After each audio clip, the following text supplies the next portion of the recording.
Todo lo que tiene que ver con la glucólisis y las rutas asociadas. La deshidrogenasa del piruvato, en este caso, y también la alfa-cetoglutarato deshidrogenasa están articulados dentro del ciclo del ácido cíclico. También es la tiamina, parte del acetoácido deshidrogenasa de los aminoácidos de cadena ramificada. Isoleucina, leucina y la valina, los tres aminoácidos de cadena ramificada. Y también la transcetolasa que se encuentra en la vía de la pentosa fosfato.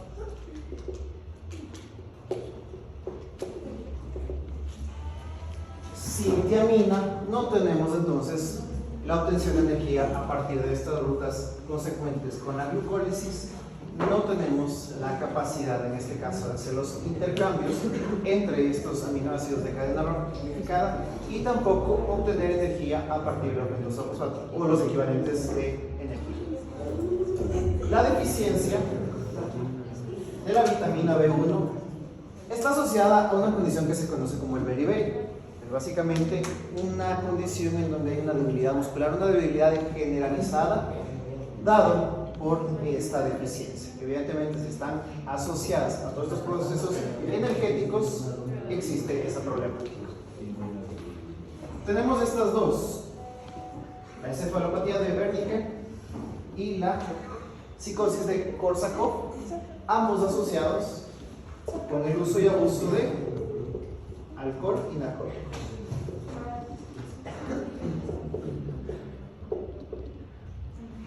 Porque de ambos, quien se encarga en este caso de la desintoxicación de alcohol, de la desintoxicación de narcóticos, xenobióticos, el hígado.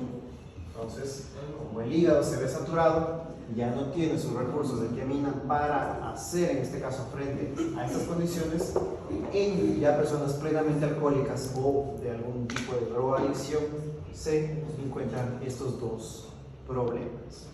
¿Vale? Todavía. Este paso.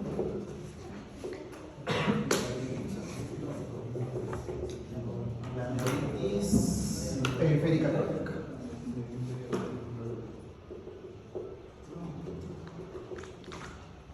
¿Cuál es el estándar para ser considerado alcohólico? ¿Cuántas bebidas debe consumir alguien? ¿Cuánto consume para ser alcohólico? ¿Cómo una al día? Una vez a la semana. Una vez por semana. No, dos.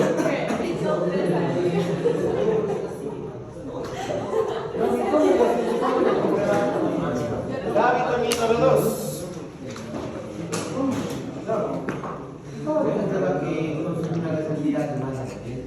¿Perdón? ¿Cómo le comprueba que es una vez al día? No, una vez a la semana. Una vez a la semana.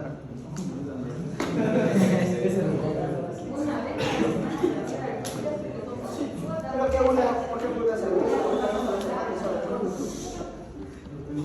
¿Es consumo recurrente? Yo como una otra, ¿no? Ya no soy alcohólico. Cuando te pones me gusta pegar al hijo. Es más fácil disfrazar eso que es socialmente aceptado, porque es precisamente eso, es una droga socialmente aceptada y legal, más que nada. Es como No son tontos las personas que comercializan el alcohol. La venta de la imagen del alcohol evidentemente está asociada como momentos de euforia, de baile, de aventura, de todo. Porque son buenos con el marketing, no porque son buenos para nosotros. Se está diciendo para el momento, para celebrar con tu selección la cerveza del país. Para celebrar que va a haber cuestionario de química. No celebran todavía.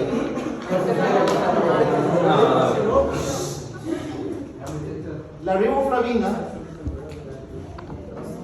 Entonces, es parte o es la fracción reactiva de la flavin mononucleótido, de la flavin adenin dinucleótido.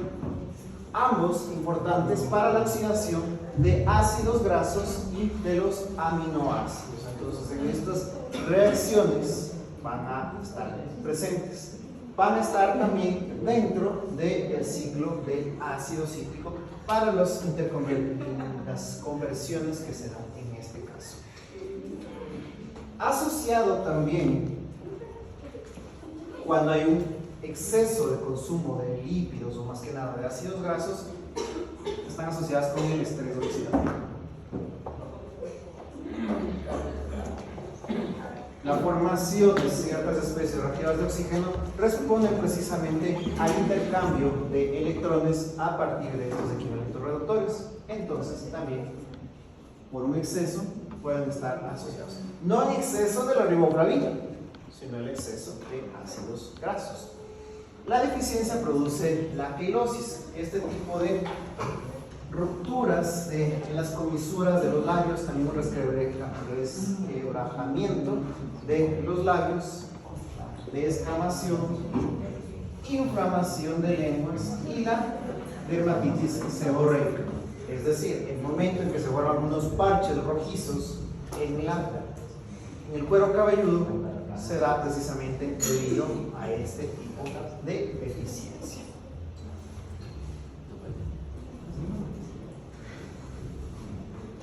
La vitamina B3, la niacina.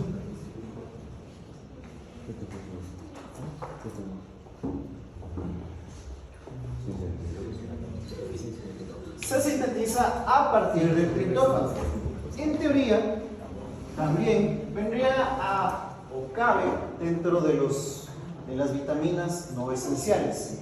Si es que la obtengo a partir de mi triptófano y mi consumo de triptófano en este caso es lo suficiente para dar cabida a este requerimiento, no requiero más allá de qué está encargado. En este caso la niacina es parte del ácido nicotínico y más que nada de la nicotinamida. Entonces el dinucleótido de nicotina, adenina, el dinucleótido de nicotina, adenina, fosfato, dependen en este sentido del consumo de vitaminas del complejo, de la vitamina B3. Entonces, de la producción de energía, de la biosíntesis. También algo que les había mencionado en la clase pasada, las formas de regular, en este caso los procesos de replicación, los procesos de reparación celular, es por la adición de grupos fosfato, por la adición de grupos metilo y también por esta que se conoce como la ADP ribosilación. Entonces, las nucleoproteínas, en este caso, los complejos que se forman de los nucleosomas, van a depender muchísimo de esta ADP ribosilación para tener un control de la reparación del ADN.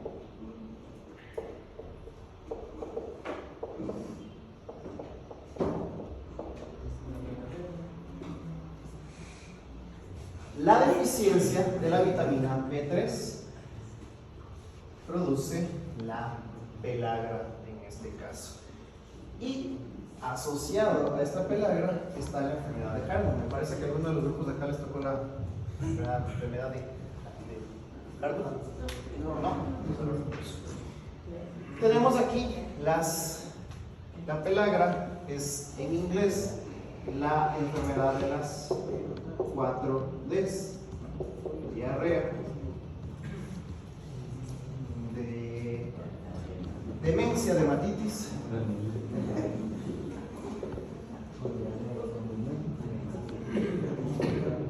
y la última D, fuerte. La enfermedad de Hartmann en particular está asociada con el transporte del triptófano. Entonces, como no hay una absorción a nivel intestinal dada por esta enfermedad de Hartmann, no tengo precisamente el triptófano, por más de que esté en exceso en dieta, para la producción de la niacina. Como no tengo niacina, tengo incapacidad de la producción de la nicotinamida y del dinucleótido de nicotinamida adenina y también su versión fosfatada. El exceso, no tanto de la niacina, sino tal vez del triptófano, mucho más lógico, produce daño hepático.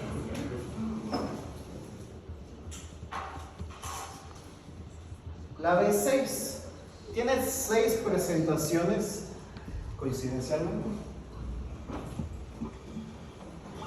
en la que se presenta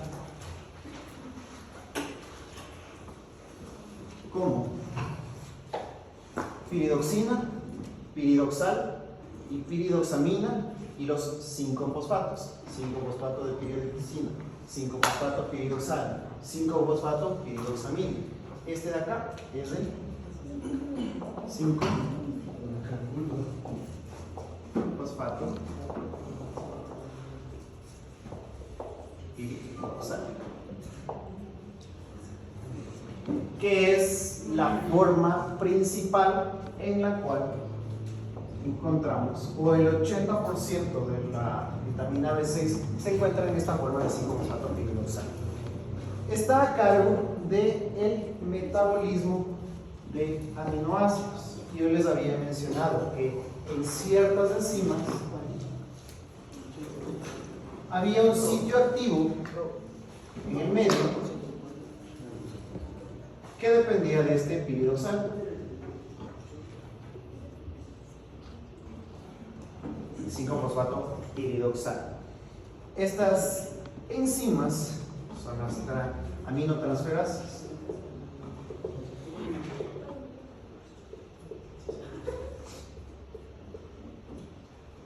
Entonces el paso de un aminoácido a un cetoácido depende íntegramente de la presencia del 5-fosfato piridoxal.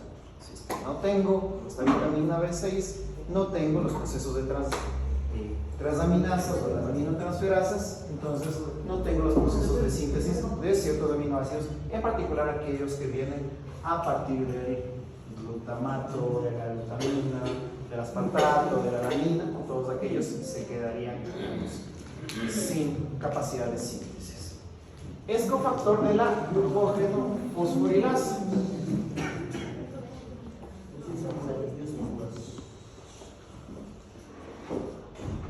Lo que hace mi glucógeno fosforilasa es liberar esta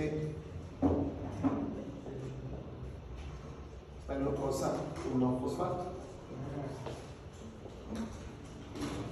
para, en este caso, liberar glucosa para mantener el nivel en sangre o para los procesos de producción de energía en forma de ATP. Entonces, también depende precisamente de esta glucógeno fosforilasa, la que si se fosforila se activa, si se desfosforila se inactiva. Elimina el complejo hormonal receptor en lo que son hormonas esteroideas.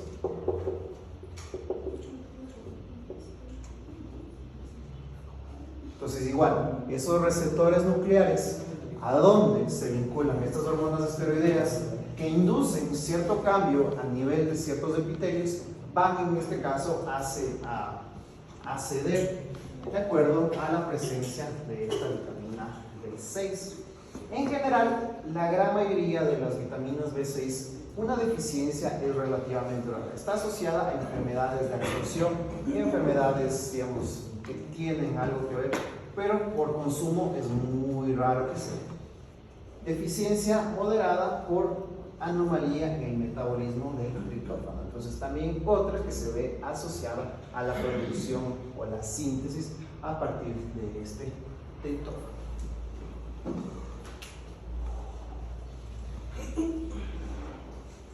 La B12.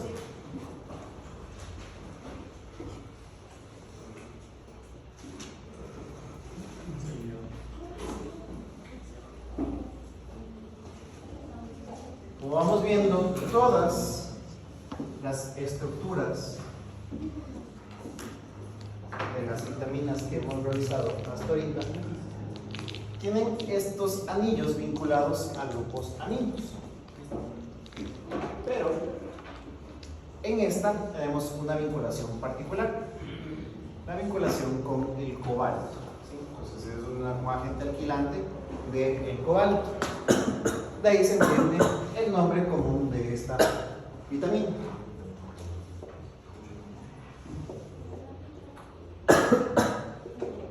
La cobalamina.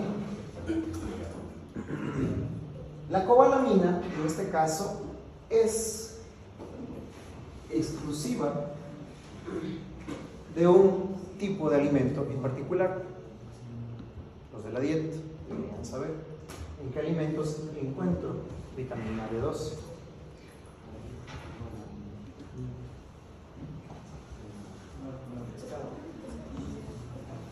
Alimentos de origen animal. Para los vegetarianos y los veganos estrictos, la deficiencia que tienen principal es en la vitamina B12, en la cobalamina, vinculado con el catabolismo de los aminoácidos, el catabolismo del colesterol, no confundir catabolismo de obtención de energía, solamente la destrucción de esa molécula, sin la obtención de energía. Ácidos grasos con número impar de carbonos. Les había mencionado que estos tienen una ruta alternativa para generar esta interconversión. La deficiencia de vitamina B12, evidentemente las personas vegetarianas, más que nada las personas veganas, causa en este caso anemia perniciosa, requiere de una dosificación externa de este tipo de componentes. También genera una insuficiencia pancreática relacionada con la deficiencia de la vitamina B12.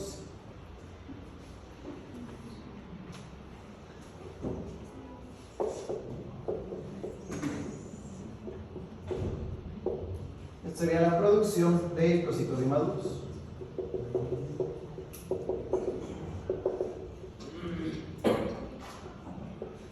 ¿Tiene algo que ver con la megaloblástica?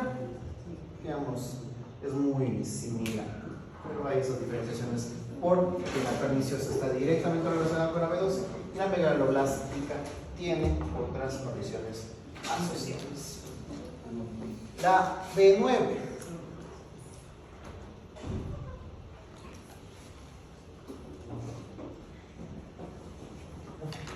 Importante para la síntesis de las purinas. Entonces, su nombre más común: folato o ácido fólico. Como les había mencionado, en algunas circunstancias, en algunos lugares del mundo, la fortificación de ciertos productos como las harinas no solamente es por una deficiencia en el producto.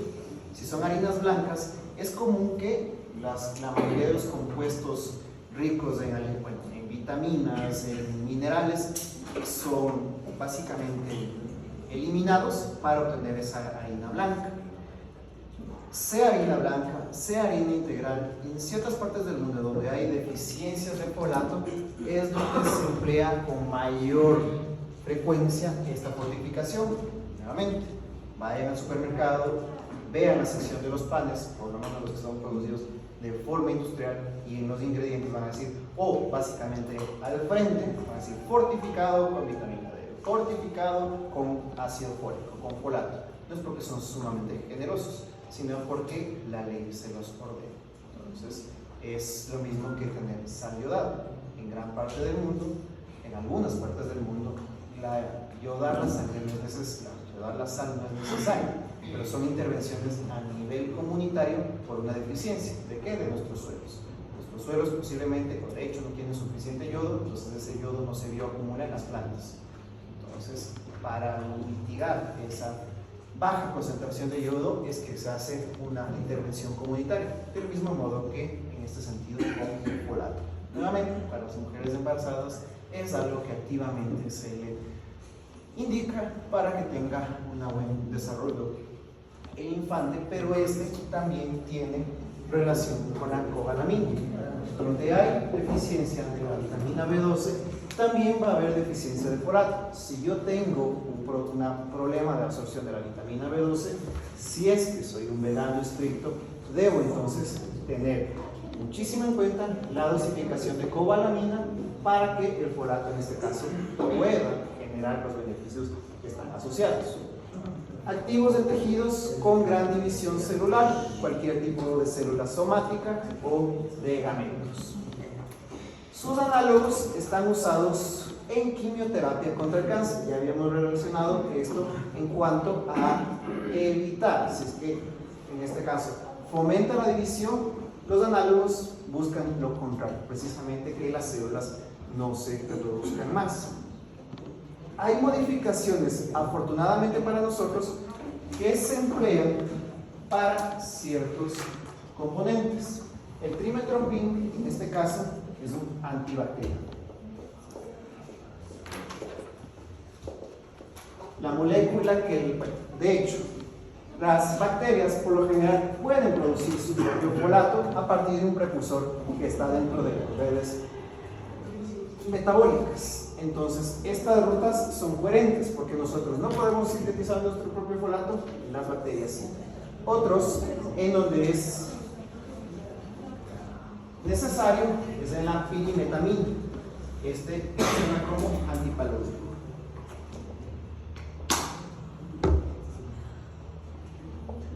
Principalmente para prevenir trypanosoma o malaria.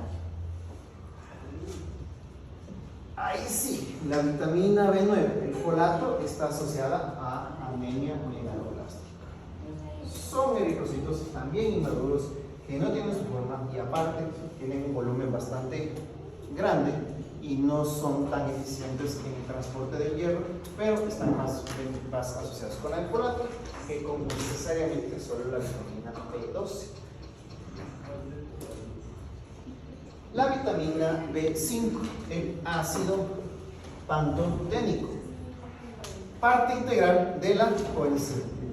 Entonces, ahora le vemos a esta famosa enzima que la realizamos prácticamente todo el semestre.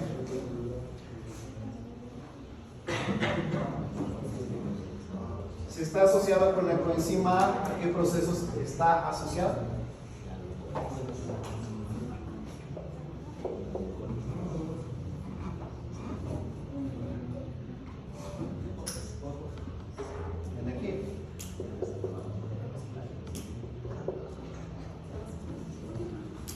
Todas, bueno, básicamente, ese piruvato se va a asociar mediante ese grupo tiol con la coenzima A para que ingrese por los procesos de decarboxilación hacia la ruta en que se mezcla con el oxalacetato para producir esa acetilcoenzima A, formar mi citrato y empezar mi ruta entonces para mi ciclo de Krebs o mi ciclo de ácido cítrico. También está en esta la proteína transportadora de ácido. Esa para qué estaba relacionada.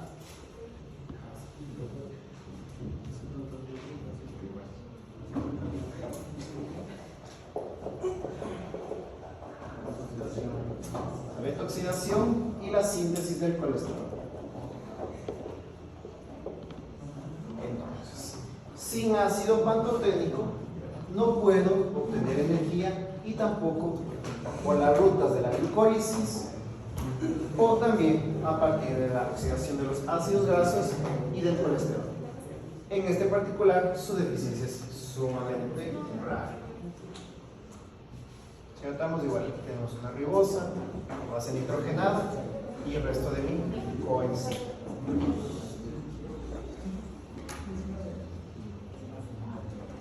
La vitamina H, la biotina.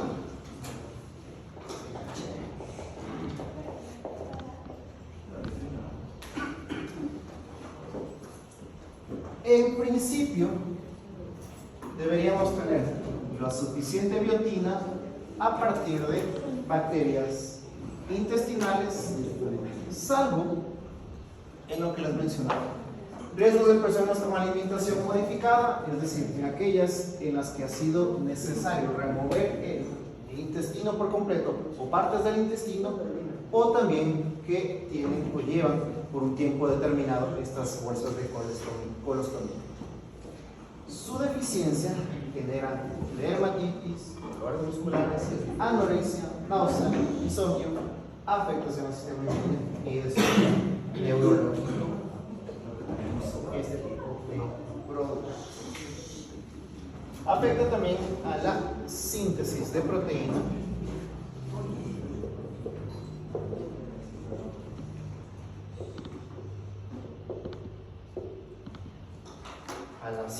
pues, más que nada a la utilización.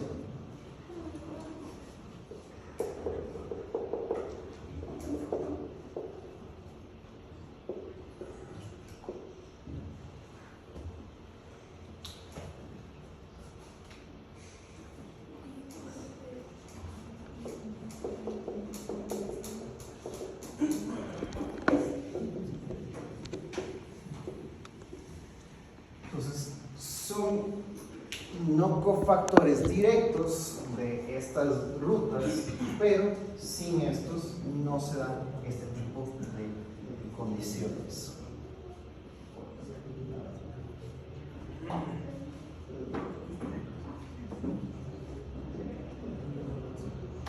Quizás esta la más renombrada, si lo podríamos ver de esa forma.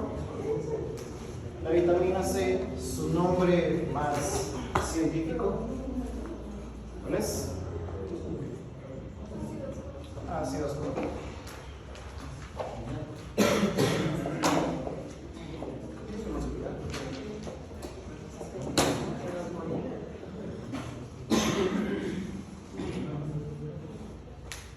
Agente reductor y supresor de radicales de oxígeno, funciona entonces como un antioxidante. También vinculado con la síntesis de la norepinefrina y la epinefrina, relacionados también con ciertas situaciones de metabolismo, como en este caso la formación del glucógeno, la utilización de la glucógena en la síntesis del colágeno, que en particular pasaba para la síntesis del colágeno. Había una modificación en particular.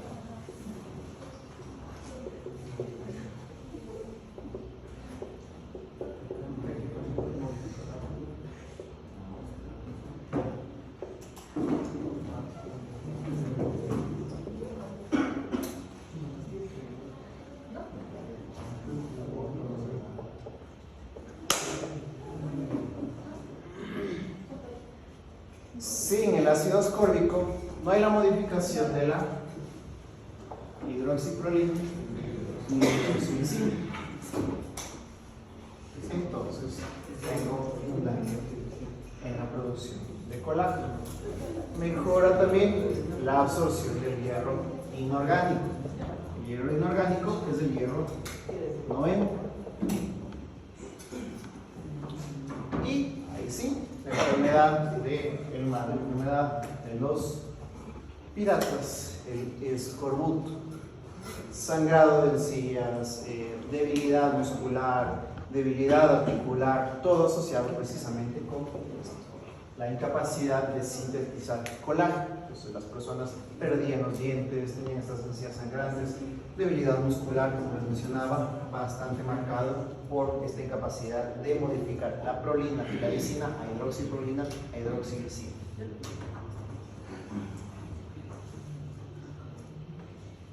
Los minerales.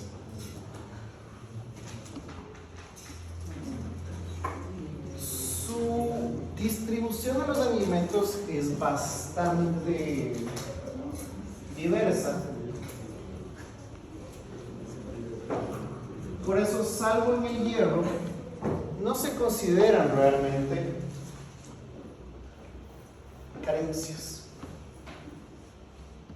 Pero sí vale la pena un poquito vincular sus funciones.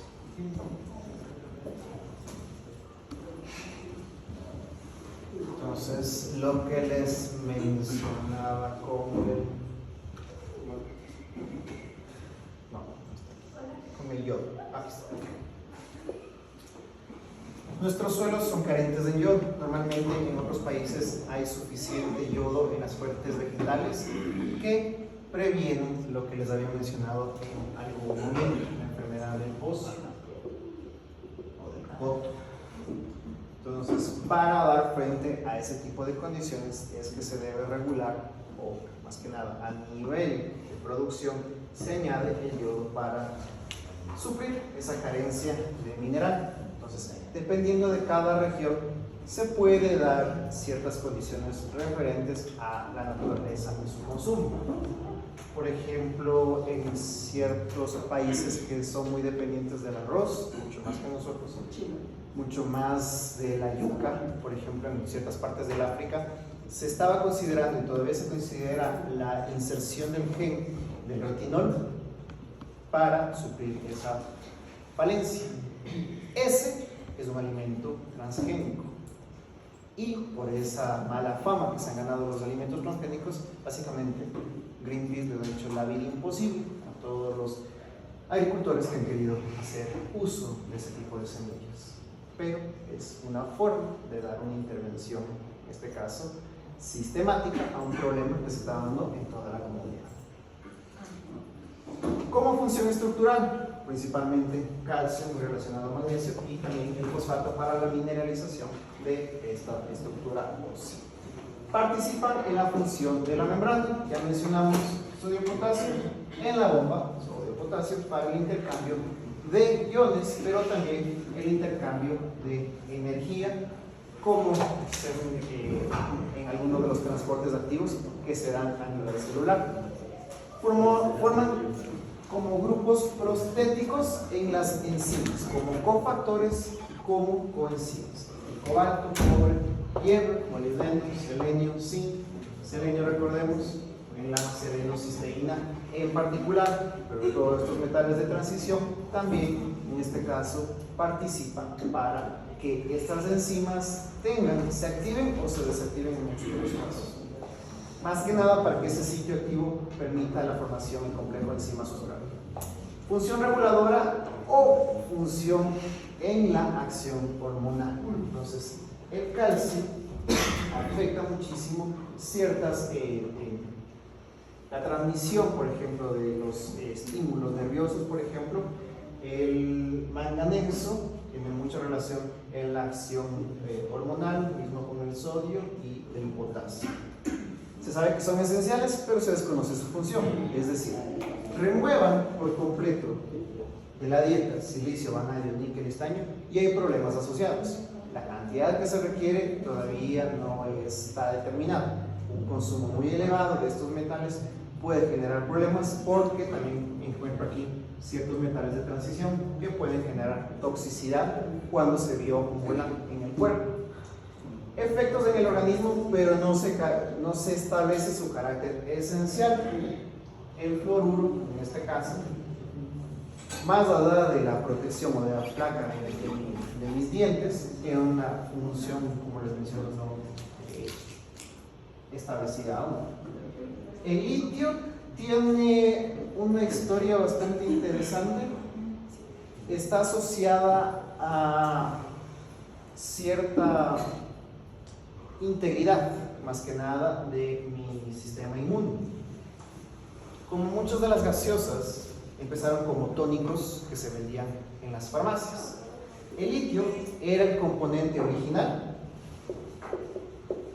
La 7-Up no era una bebida gaseosa, era uno de estos tónicos revitalizantes, uno de estos tónicos para la salud, como era también la Coca-Cola. Solamente se las compraba en las farmacias, en las droguerías, básicamente, porque se preparaban ahí como esos tónicos que curan todo. En ese momento estaba asociado como para una mejora del sistema inmune, aunque no se conoce bien su intervención. Su carencia genera, en este caso, mayor cantidad de infecciones, pero, como les menciono, no están asociados.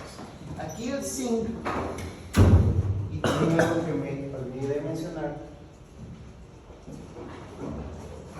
la vitamina C, si ustedes tienen en casa, las van a encontrar siempre acompañados, el calcio y la vitamina C y el zinc, que nos suelen vender como la idea de la vitamina C. ¿Qué es lo que da? ¿Por qué deberíamos tomar vitamina C? Para evitar enfermedades. Para el sistema inmune, ¿qué más? Para vivir. ¿Qué hace con la gripe? Se supone que ya no te- Que no da gripe, ¿cierto? Así nos venden. ¿Sí? Prevén la gripe. Por toma vitamina C acompañada con zinc. ¿Qué hace? Reduce la extensión del periodo en el que me encuentro con esa gripe. ¿De cuánto tiempo? De horas a un día. Es decir, sin vitamina C, sin zinc, probablemente dure 3 días, con vitamina C, con zinc 2 o 2 y medio. Entonces, ¿quiere decir que es malo? No, solamente que hay que entender que no es que porque tomo vitamina C todos los días nunca me va a dar gripe, porque estoy protegido, porque tengo vitamina C y zinc. No. Siempre hay que dudar de estas soluciones mágicas que nos tratan de vender. Puede presentarse en alimentos que se sabe en exceso son tóxicos. Aquí sí son los que son bioacumulables, lo que les había mencionado, como estos agentes que pueden acumularse y pueden generar envenenamiento por metales pesados, inclusive con lo que sean antimonio, oro, mercurio en especial. Lo que pasa con ¿en qué alimento se puede? Creo que en todos los alimentos se puede encontrar mercurio. Atún, pescados, en general. Tenemos recibo una mayonesa, salsa de tomate, ¿no es cierto? Ciertos, se supone que en la construcción de los instrumentos para trabajar, posiblemente haya las limaduras de plomo que fueron a caer sobre el producto. Entonces, cualquiera de estas serían encontrarlo en cualquier producto para, en este caso, retirarlo del mercado, como ya lo hemos escuchado, leído, pero el problema que se hace con esto. ¿Ok? Entonces, con esto terminamos toda la materia y el día jueves hacemos una revisión de tercer parcial.